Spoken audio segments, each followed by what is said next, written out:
Bagda publication online classes में आपका हार्दिक स्वागत है। दोस्तों, अपन ने पिछले वीडियो में प्रत्यय का अध्ययन किया था। प्रत्यय कितने प्रकार के होते हैं, कृदंत प्रत्यय और तद्धित प्रत्यय। प्रत्यय के विशेष नियम थे, वो अपन ने पिछले वीडियो में पढ़ लिया था। अब आज यहाँ पर अपन जो प्रत्यय के भेद होते हैं, उन भेदों में कौन कौन से प्रत्यय प्रयुक्त होते हैं, वो अपन ने संपूर्ण प्रत्ययों का कि मतलब कृदंत प्रत्यय के भेद होते हैं दो। एक तो होता है कृदंत प्रत्यय और दूसरा होता है आपका तद्धित प्रत्यय। तो कृदंत प्रत्यय किस में जुड़ता है, तद्धित प्रत्यय किस में जुड़ता है, इनका अध्ययन अपन ने पिछले वीडियो में कर लिया था। आज यहाँ पर कृदंत प्रत्यय के जो 5 भेद होते हैं, तद्धित प्रत्यय के जो 6 भेद होते हैं, उन भेदों में कौन कौन से प्रत्यय प्रयुक्त होते हैं, उन सभी प्रत्ययों का निचोड़ यहाँ पर आपके सामने डायग्राम के हिसाब से, डायग्राम के आधार पर आपके सामने उपस्थित या प्रदर्शन कर रहे हैं। जो कृदंत प्रत्यय के भेद होते हैं 5 कौन कौन से, कर्तृवाचक, भाववाचक, कर्मवाचक, करणवाचक और क्रियावाचक। तद्धित प्रत्यय के 6 भेद होते हैं।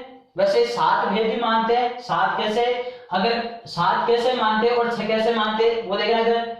कर्तृवाचक, भाववाचक, गुणवाचक या संबंधवाचक, अपत्यवाचक, पूर्णतावाचक और स्त्रीवाचक। ये आपके तद्धित प्रत्यय के 6 भेद हो गए। ये हो गया आपके कृदंत प्रत्यय के 5 भेद। कृदंत प्रत्यय हमेशा क्रिया के मूल रूप में जुड़ेगा और तद्धित प्रत्यय हमेशा शब्दों में जुड़ता है। शब्द क्या क्या हो सकते हैं, संज्ञा, सर्वनाम या फिर विशेषण। इसके 7 भेद किस प्रकार से माने जाते हैं, अगर गुणवाचक और संबंधवाचक को अलग अलग अपन मानते हैं तब इसके भेद 7 हो जाते हैं। बल्कि आपसे ये पूछा जाए कि तद्धित प्रत्यय के भेद होते हैं तब 6 होते हैं। अब दोस्तों, आपके सामने प्रत्यय को इतना एकदम सटीक, सरल और सारणी के माध्यम से अपन पढ़ रहे हैं कि कौन से प्रत्यय में कौन सा प्रत्यय प्रयुक्त होता है। अब जैसे कृदंत प्रत्यय के 5 भेद है। पहला है कर्तृवाचक। अब देखो, कर्तृवाचक उधर भी है और कर्तृवाचक इधर भी है। भाववाचक यहाँ भी है और भाववाचक इधर भी है। तो देखो, कर्तृवाचक प्रत्यय कहाँ होता है, अगर किसी भी क्रिया के मूल रूप में या शब्दों में प्रत्यय जोड़ने के बाद में अगर कर्ता का बोध कराए, सुना इधर, अगर किसी भी क्रिया के मूल रूप में प्रत्यय जोड़ने के बाद में कर्ता का बोध कराए तो वो कर्तृवाचक होगा। अगर किसी भी क्रिया के मूल रूप में प्रत्यय जोड़ने के बाद में जो नया शब्द अपना बनेगा वो शब्द भाव का बोध कराए तो भाववाचक होगा। अगर किसी भी क्रिया के मूल रूप में प्रत्यय जोड़ने के बाद में अगर कर्म का बोध कराए तो वो कर्मवाचक होगा। किसी भी क्रिया के मूल रूप में इनमें से प्रत्यय जोड़ने के बाद में अगर वो साधन या माध्यम का बोध कराए, किसका, साधन या माध्यम का बोध कराए तो वो करणवाचक होगा। और किसी भी क्रिया के मूल रूप में इनमें से प्रत्यय जोड़ने के बाद में वो वापस क्रिया का ही बोध कराए तो आपका क्रियावाचक होगा। अब दोस्तों, ये कर्ता का बोध कब कराएगा, भाव का बोध कब कराएगा, कर्म का बोध कब कराएगा, साधन या माध्यम का बोध कब कराएगा और क्रिया का बोध कब कराएगा, ये आपके सामने है। आपके सामने देखो इधर, कर्ता का बोध तभी कराएगा जब किसी भी क्रिया के मूल रूप में इनमें से कोई सा प्रत्यय अपन जोड़ देंगे, इनमें से कोई सा प्रत्यय अपन जोड़ देंगे तो आपका कर्ता का बोध कराएगा। अब देखो, कर्तृवाचक इधर भी है और कर्तृवाचक इधर भी है, बल्कि ये भी कर्ता का बोध कराएगा, बल्कि ये जुड़ेंगे, ये प्रत्यय जोड़ने के बाद में सारे शब्द जो नए बनेंगे वो सारे कर्ता का बोध कराएंगे। इधर किसी भी क्रिया में ये प्रत्यय जोड़ने के बाद में जो नया शब्द बनेगा वह भी कर्ता का बोध कराएगा। बल्कि दोनों में, इस कर्तावाचक में और इस कर्तावाचक में अंतर ये रहेगा, ये तो जुड़ेंगे आपके शब्दों में और वो जुड़ेंगे आपकी क्रिया के मूल रूप में। तो जो अपने ये 5 प्रत्यय यहां तक है ये सारे क्रिया में जुड़ते हैं, क्रिया के मूल रूप में, क्रिया के मूल रूप में, और ये जुड़ेंगे आपके शब्दों में। शब्दों में क्या क्या हो सकता है, संज्ञा, सर्वनाम, विशेषण। संज्ञा, सर्वनाम, विशेषण इधर और क्रिया उधर। अब सुना इधर, जैसे किसी भी क्रिया के मूल रूप में अक प्रत्यय जोड़ेंगे तो वो कर्ता का ही बोध कराएगा। किसका? कर्ता का ही बोध कराएगा। जैसे धाव प्लस अक धावक, लिख या लेख प्लस अक लेखक, पठ या पाठ प्लस अक पाठक, पढ़ने वाला, धावक दौड़ने वाला, लेखक लिखने वाला। तो देखो ये अक प्रत्यय जोड़ने के बाद में कर्ता का बोध करा रहे हैं, तो ये अक प्रत्यय कर्तृवाचक होगा। जैसे मान लो आपके एग्जाम में आ गया कि लेखक, पाठक और धावक में कौन सा प्रत्यय है, तो अक प्रत्यय हो गया। अगर ऐसे पूछ ले कि कृदंत है या तद्धित है, तो लिखना, पढ़ना, दौड़ना क्रिया है, तो कृदंत का हो गया। अगर ऐसे पूछ ले कि कृदंत का कौन सा वाचक है, A B C D E, तो आपका हो गया। देखो पाठक कौन होता है? पढ़ने वाला। तो यहाँ तो भाव का बोध कराता है, यहाँ कर्म का बोध, यहाँ साधन या माध्यम का बोध, और यहाँ क्रिया का बोध। तो पढ़ने वाला, दौड़ने वाला कर्ता का बोध करा है, तो वो हो गया आपका कृदंत का कर्तृवाचक। अब दोस्तों आपके सामने जैसे कर्तृवाचक में कौन कौन से प्रत्यय प्रयुक्त होते हैं? अक, ओड़ा, अक्कड़, एरा, आकू, इयन, एया, एत, आड़ी, आऊ, हार और ता। ये प्रत्यय हैं। इन प्रत्यय के योग से अगर कोई सा भी उदाहरण बनता है तो आपका वो कर्तृवाचक ही होगा। कौन सा होगा? कर्तृवाचक ही होगा। अब जैसे आपके सामने भी उदाहरण बोलता हूं, पाठक, लेखक, धावक, भगोड़ा, चखोड़ा। इसमें ओड़ा में दो मात्राएं, भगोड़ा, चखोड़ा, भुलक्कड़, घुमक्कड़, पियक्कड़। देखो सारे कर्ता का बोध कर रहा है। घूमने वाला, पीने वाला, एरा, लुटेरा, कमेरा, एरा का बोध, लुटेरा लूटने वाला, कमेरा कमाने वाला, सारे कर्ता का बोध कर रहा है। लड़ाकू, पढ़ाकू, चढ़ाकू, चढ़ने वाला, लड़ने वाला, पढ़ने वाला, कर्ता का बोध कर रहा है। मरियल, अड़ियल, सड़ियल, घड़ियल, एया, लिखैया, गवैया, नचैया, बजैया, लिखने वाला, गाने वाला, खवैया, नाव खेलने वाला। ये सारे कर्ता का। चढ़ेत, डकैत, चढ़ने वाला, डकैत, लूटपाट करने वाला। खिलाड़ी, देखो खिलाड़ी, पीपाड़ी, कबाड़ी। पीपाड़ी में देखो पीपाना क्रिया है, पीपाना क्रिया है। तो क्रिया में प्रत्यय जोड़ते समय क्रिया के मूल रूप में प्रत्यय जुड़ता है, नाट जाएगा तो पीपा प्लस आड़ी, पीपाड़ी। पीपाड़ी मतलब चिल्लाने वाला। दिखाऊ, कमाऊ, चाकनहार, टूटनहार, मरणहार। ता प्रत्यय का उदाहरण देखो, श्रो प्लस ता श्रोता, ज्ञा प्लस ता ज्ञाता, दा प्लस ता दाता, देने वाला, जानने वाला, सुनने वाला। देखो किसी भी क्रिया के मूल रूप में इनमें से कोई सा अपन प्रत्यय जोड़ेंगे तो वो सारे कर्ता का ही बोध कराएगा। तो इन प्रत्ययों के योग से कोई सा भी शब्द बना हुआ आपके सामने आ जाए तो वो कर्तृवाचक कृदंत का होगा। कर्तृवाचक इधर नहीं होगा, ये शब्दों में जुड़ेगा। अब चलते अपन भाववाचक में। अब चलते अपन भाववाचक में। तो दोस्तों यहाँ पर मैं एक सारणी के माध्यम से बता रहा हूं। अपन अगले वीडियो में इन उदाहरणों के जो पढ़ते हैं आपके सामने, इनके प्रत्येक उदाहरण के प्रत्येक प्रत्यय के अपन तुलनात्मक उदाहरण के माध्यम से अध्ययन करेंगे कि कौन से में कौन सा प्रत्यय होता है और कौन से में तुलनात्मक अंतर होता है। अब चलते हैं अपन भाववाचक में। भाववाचक यह है कि क्रिया के मूल रूप में इनमें से कोई सा प्रत्यय जोड़ा जाएगा तो जो नया शब्द बनेगा वह हमेशा भाववाचक का ही बोध कराएगा। देखो इधर, पढ़ प्लस आई पढ़ाई, चढ़ प्लस आई चढ़ाई, सींच प्लस आई सिंचाई, कट प्लस आई कटाई। चढ़ाव, घुमाव, बहाव, चुनाव, जमाव, ये सारे भाववाचक और सब क्रिया में जुड़ रहे हैं। जैसे चुनाव है तो चुनना, चुनना क्रिया है, क्रिया में प्रत्यय जुड़ता नहीं है, क्रिया के मूल रूप में प्रत्यय जुड़ता है। तो क्रिया का मूल रूप कहां से आएगा? ना हटाओ तो चुन, क्रिया का मूल रूप आ गया तो चुन प्लस आव चुना। चढ़ावा, दिखावा, हार वो जीत, लूट, जैसे लूट प्लस है लूट। आप, मिलाप, मिल प्लस आप, जैसे मिलना क्रिया है तो मिल प्लस आप मिलाप। ओती, जैसे कटौती, कटौती काट प्लस ओटी कटौती। और चुनौती, अन, तड़पन, ऐठन, चुभन, पिसलन, आन, उड़ान, चढ़ान, लदान, जमावट, थकावट, सजावट, और आहट है चिल्लाहट, बोकलाहट, चमचमाहट, और अते पढ़ते, चढ़ते, रटते।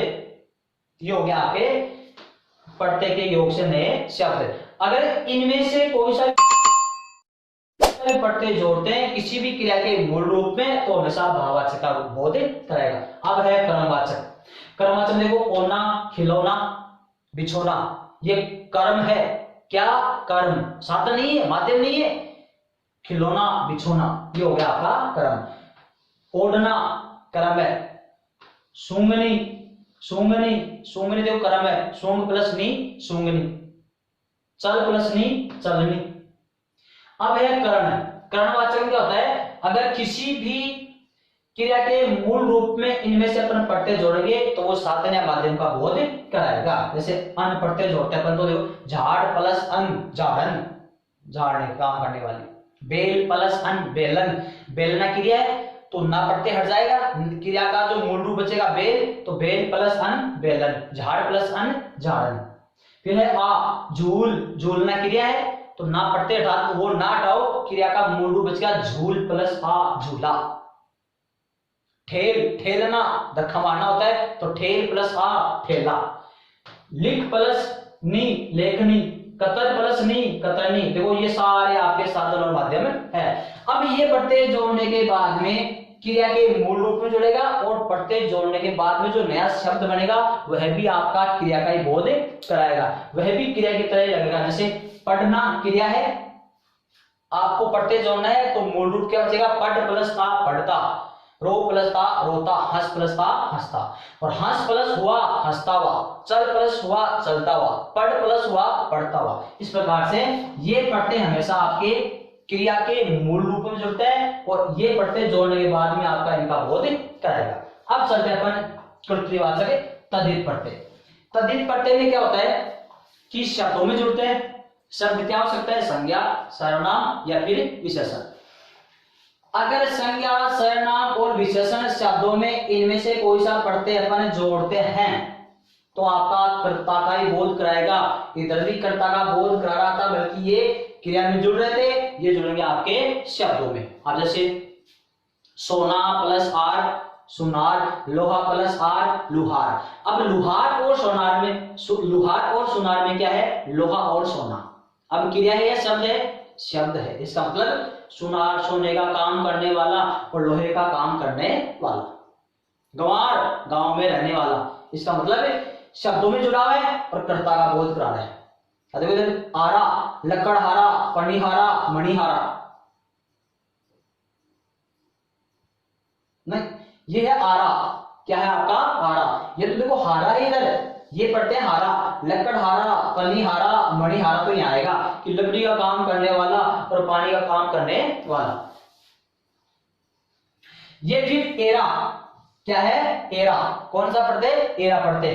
तो एरा पढ़ते में क्या आएगा? देखो इधर एरा पढ़ते आपका इधर भी है और एरा पढ़ते आपका इधर भी है। एरा पढ़ते दोनों तरफ है, एरा उधर भी है और एरा इधर भी है।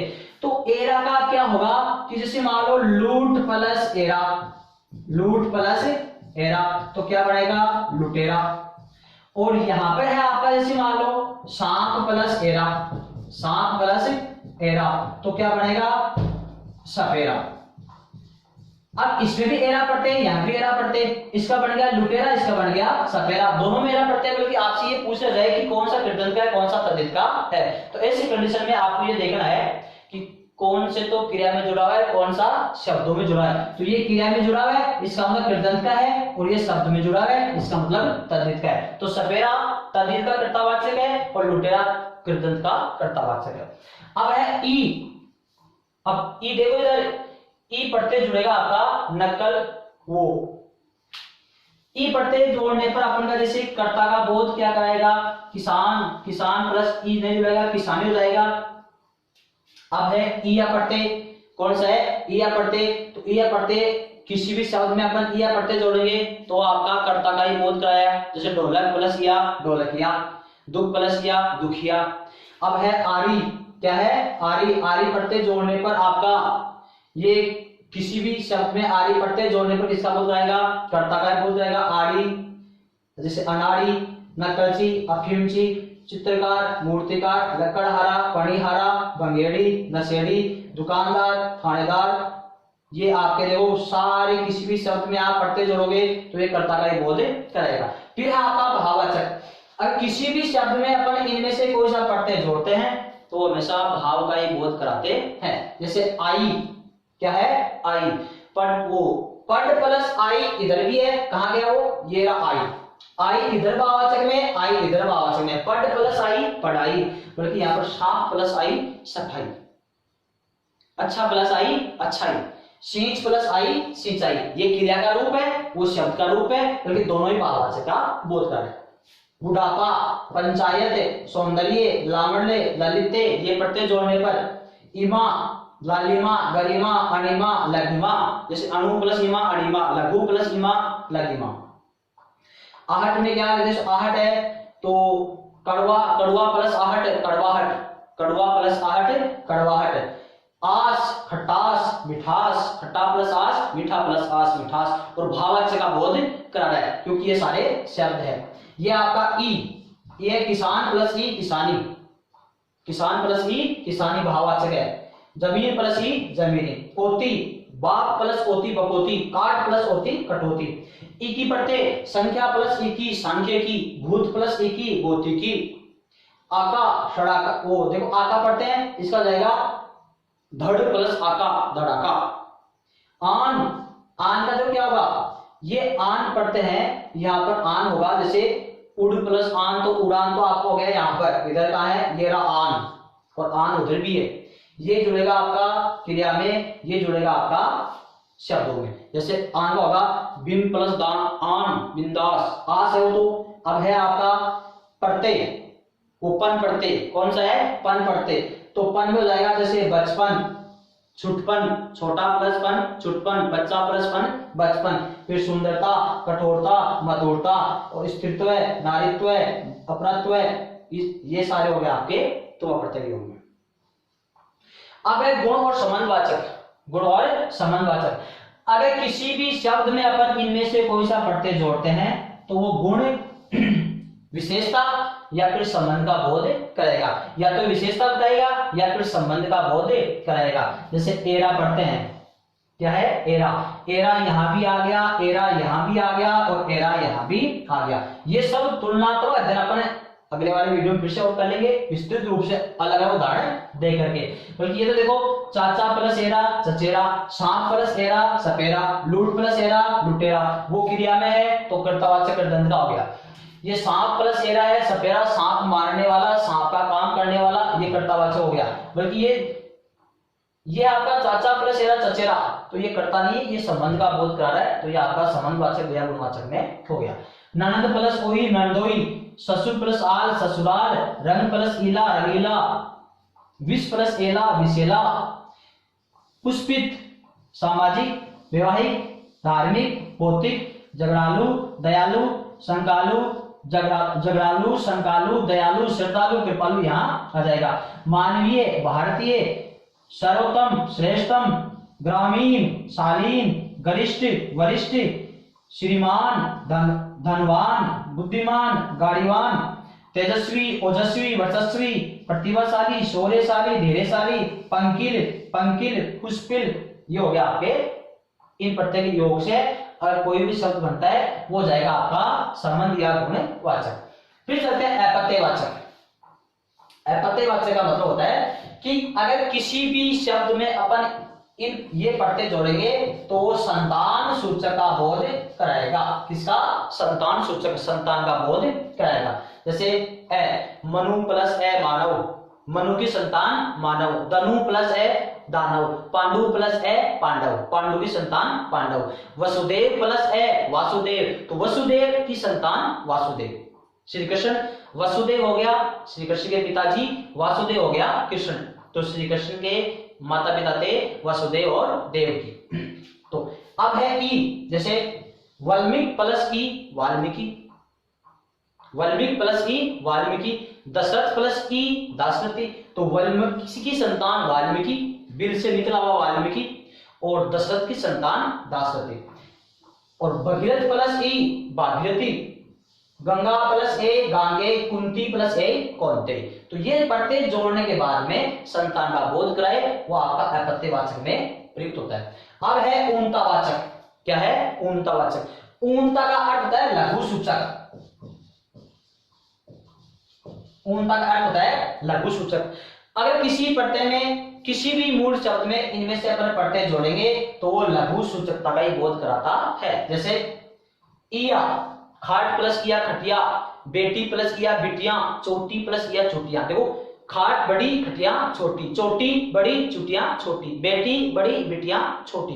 तो मतलब किसी भी शब्द में इनमें से प्रत्यय जोड़ने के बाद में वो बड़े से लघु सूचक का बोध कराता है। सांप प्लस ओला सपोला, सांप के बच्चे को सपोला। खाट प्लस ओला खटोला, काला प्लस हुआ कलुआ, बाबू प्लस हुआ बबुआ। और इका, अब देखो इका क्या हो जाएगा? लता लतिका, लता लतिका, कण कणिका। तो ये हो गया आपका छोटा रूप। अब है स्त्रीवाचक। स्त्रीवाचक की एक ही विशेषता है, अगर किसी भी शब्द में ये प्रत्यय जोड़ने के बाद में वो स्त्री का ही बोध कराएगा। बल्कि ध्यान करना, स्त्रीवाचक सदैव पुल्लिंग में ही जुड़ता है। स्त्रीवाचक सदैव पुल्लिंग शब्दों में जुड़ेगा और वो सजीव होना चाहिए।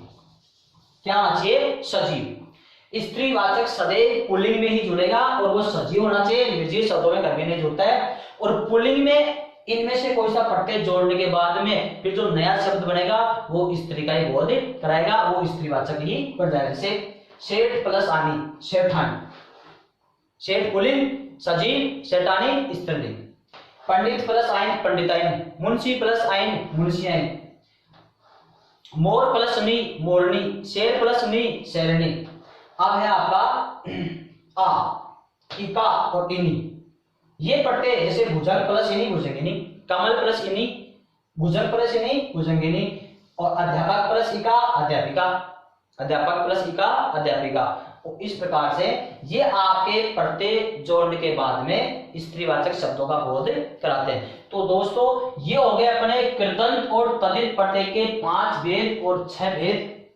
इन भेदों में कौन कौन से प्रत्यय प्रयुक्त होते हैं वो मैंने आपको सारणी के माध्यम से बता दिया है। अब अपन इनका प्रत्येक भेद में कौन कौन से तुलनात्मक अध्ययन है वो अपन आगे वाले वीडियो में देखेंगे। बल्कि इनका विस्तृत रूप से अध्ययन करने के लिए, इनका विस्तृत रूप से अध्ययन करने के लिए अपनी पुस्तक है बागड़ा पब्लिकेशन। पुस्तक का नाम है भारतीय हिंदी व्याकरण कोश, भारतीय हिंदी व्याकरण कोश। तो इनके प्रत्येक के 10 से 50 उदाहरण देखने के लिए अपने आप इस पुस्तक की सहायता ले सकते हैं। और ये पुस्तक हर मार्केट में, हर बुक डिपो में उपलब्ध है। और पुस्तक का नाम है भारतीय हिंदी व्याकरण कोश। और ये अपनी लेखक परिचय है। ये अपनी आगामी पुस्तक है, आगामी पुस्तक है हिंदी व्याकरण शब्दकोश 10,000 वस्तुनिष्ठ क्वेश्चन, लघुता ऑब्जेक्टिव क्वेश्चन। और अभी तक अगर विद्यार्थियों आपने चैनल को सब्सक्राइब नहीं किया तो पहले सब्सक्राइब कीजिएगा ताकि नया नोटिफिकेशन सबसे पहले आपके पास पहुंच जाए। धन्यवाद।